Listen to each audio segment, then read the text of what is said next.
Abşeron rayonu Məmmədli kəndində yerləşən Lukoil yanacaq doldurma məntəqəsində vətəndaşın avtomobilinə yanacaq çəninin tutumundan artıq benzin vurulduğu iddia olunur. Avtomobilinin yanacaq tutumu 62 litr olduğu halda məntəqədə çənə 63 litr yanacağın necə vurulduğunu sorğuluyub. Axşamınız xeyir. 1995-ci ilin seçkasıdır. Yanacaq çəni 62 litrdir. Mən hal-hazırda 62 litrdən çox indi sizə şəkildə göndərəcəm. Video olsa, video düzəlsiniz, bu videonun arxasına qoyarsınız. Cəmaət ən azından bilər.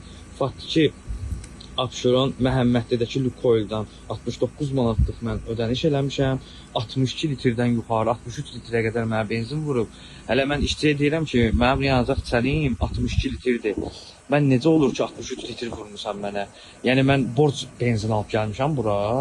Göydən gəlib bu benzin. Ən azı bura gəlmək üçün ən azından yəni biraz başından başı çıxan bilər ki, benzinin yəni yanacaq çəninin içində 1-2 litrdə benzin olar. Nömrəm istəmirəm düşsün. 95-ci ilin seçkasında 62 litr tutur çəni. Ən azından 2-3 litr içində benzin olmalıdır ki, mən o yanacaq doldurma məntəqəsinə gəlib çata biləm.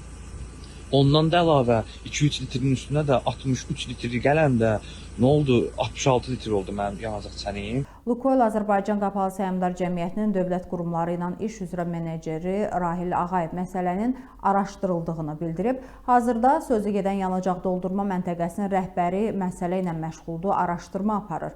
Sürücü ilə əlaqə yaratmağa çalışırıq. Qeyd edim ki, həmin sürücü bizim qaynar xəttə müraciət eləməyib. Müştərilərimizdən xahiş edirik ki, hər hansı sualları olsa bizim 012 497 4190 qaynar xəttimizə müraciət etsinlər deyib.